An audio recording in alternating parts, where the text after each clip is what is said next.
Yeah, the big one. Yeah, there's the one with Superman and Batman, and it's they're like exhausted because they cut a bomb or something like that. Oh, yeah, yeah. You see that one? There's the bomb, and there's the one that's a nuclear, and Batman clips it with the wire cutters. And it's just like, oh yeah, that's a great comic. Just fantastic, man. Just. Any other questions? Can you relate some more funny stories about Darwyn? I know there are a ton of them. How blue do you want to get? Beth, do you have anything to add? Would you have a funny? I'm sure you must have a lot. Just a lot of them. I got a question. He was just a wonderful guy. Yeah. A really brilliant. He was brilliant. Brilliant guy. Gigi, this pretty girl in the front row. What was the deal with the Winnie the Pooh costume? Oh, my God. All right. I just saw the pictures Jimmy put, but I don't know if he told them. Evidently, I wasn't there for this, okay, but I... Repeat the question. Oh, the Winnie the Pooh costume. Did you ever see the picture of Darwyn signing with those Ray-Ban sunglasses on and signing with a Winnie the Pooh costume, an adult Winnie the Pooh costume on? So, as the story goes, he had found, I don't know where the hell he found it. It was in a second-hand store. So it's just ridiculous. We found it in a trash can. Yeah, right, because it was dirty. Yeah, it was disgusting. So he buys this Winnie the Pooh costume, and it's just like, you know, him in the Winnie the Pooh costume. Oh, Cat, can you find that? Yeah, if you can get the image on there, it'd be great. It was just ridiculous, you know. I think he wore the Dragon Con or whatever. I think I wasn't there. Probably was Dragon Con. Yeah. So anyway, He wore to your show too? At MegaCon? Did he bring it to New York? It smelled.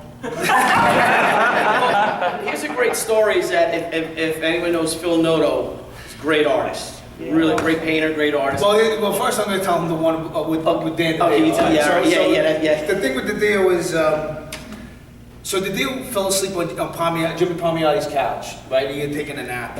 And so he was like obliviously, totally asleep. And Darwyn has the costume on. And he sneaks up on him. And he puts his hand over his mouth and he goes, shh. And the deal flipped out. The deal just like lost his shit. You know, like, what the fuck are you? So then, since that worked out so well,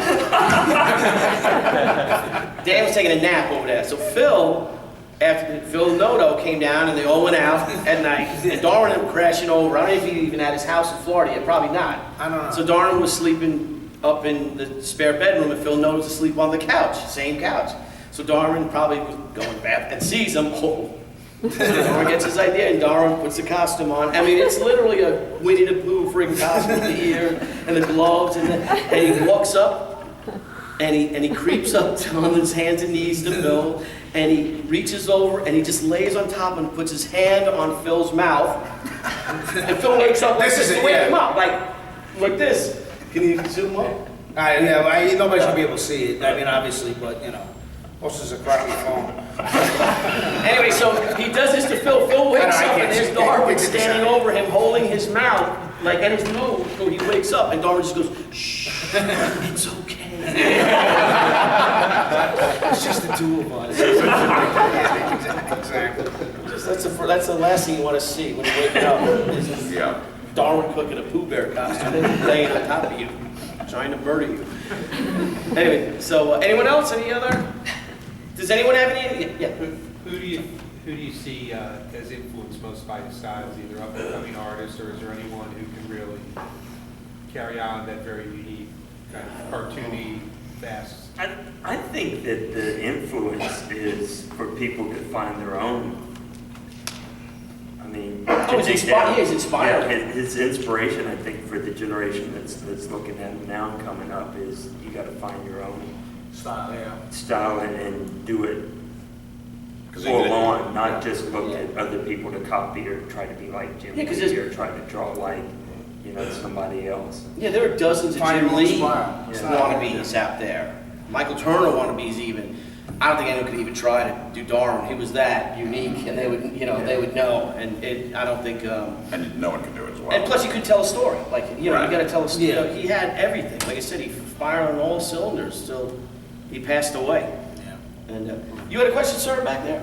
Yeah, I was wondering if you guys know him well enough to know this, but do you feel like he had maybe just enough like vitriol for the system of the industry that, no, I mean, obviously he did, but do you think he had enough of that kind of like push the industry towards having to make decisions about what to do with his work? They don't know what to do with him, so they're like, well, your work is amazing, but I don't know, what we want to deal with you because you don't take any of our shit. Well, yeah, he was, and I would call him, as a joke, the Howard Rourke of comics. If anyone ever read The Fountainhead, you guys ever read? Oh, now you read The Fountainhead. Hemingway, The Fountainhead. This is Billy's big book club up here. Jesus. Well, as a matter of fact, today, I just finished, no. Yeah, The Fountainhead, You know yeah. who Howard Rourke is? You know who the character Howard Rourke is in The Fountainhead? If you ever read The Fountainhead, it's one of the greatest books. It really is. Read the first 50 pages of The Fountainhead. It's not one of the best books you've ever read, then Just watch go fuck yourself. Close the doors, close the doors. You have to Anyway, so, and I would call, because the stories of an architect who won't change his principles. That he has his direction, he knows what he wants to do, and he will not be steered, and it's all these outside forces trying to change it, to ruin his work, like he designed a beautiful building, and next thing you know, there's this horribly gaudy Gothic facade added to it. And they try to do that with Darwyn, and especially being a lot of editors are kind of meek people, or the kind of guys that Darwyn doesn't like.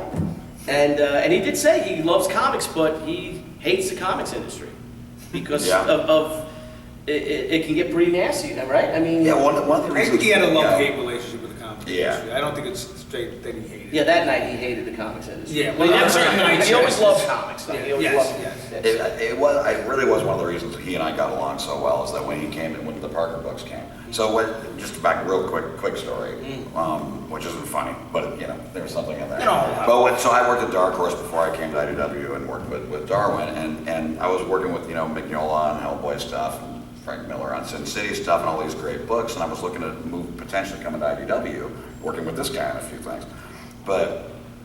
I was looking at IDW and I was like, well, I wasn't like a Transformers kid. Can I really go to this company? And when I came down to get interviewed, Ted gave me an advanced copy of The Hunter.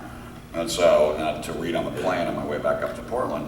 And like I read the book on the plane, it was just like, I can work for these guys. Like that was If it. they do shit like this, Yeah, it was the number one reason I took the job. And so like, I met Darwyn, I started the week before Comic-Con, right? I came right into Comic-Con, met Darwyn first day of the con, and we just hit it off immediately. And part of it is like, I think he had a sort of a disdain for sort of people that, like he could tell right away that I got what he was about, and then that if any way I was going to do marketing for his books was not going to be like I'm not going to tell him what to do. Right. You know what I mean? I'm going to work with him for the best solution for those books within the. Right. You know what I mean? And he also didn't like people that were full of shit. You know what I mean? I Right. think he had a pretty good bullshit detector. You know what I mean? Was that Suffer Fools Lightly? He never Suffer Fools Lightly? Yeah, and so he'd run into a few people before at every company. Yeah, right, that exactly. That he was going to run into, and he was like, "You're not one of those guys. Right. We're going to get along," All right. I mean, he dumped.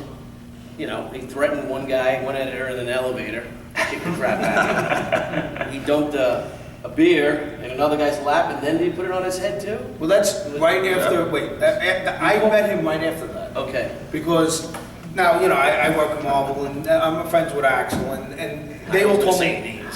Oh, yeah, I dropped Axel. Oh, what a big name. I'm in a comic book now, I dropped Axel's name. Wow. It's not like you're reading Frank O'Brien.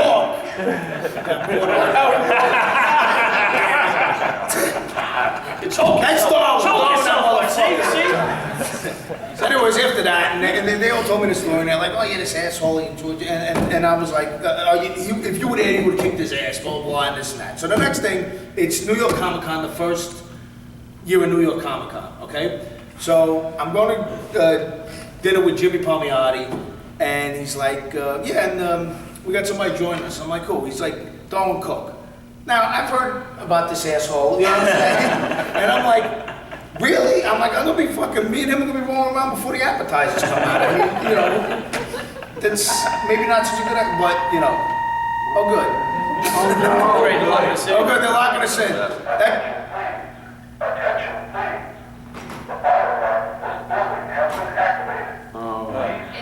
It's Thanks for Darwyn, you motherfucker, you son of a bitch.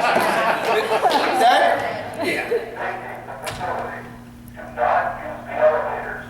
telling us. So are we gonna die in here? Is that what it is? Thanks, Darwin. Yeah, thanks. a lot. Well, there's the egg.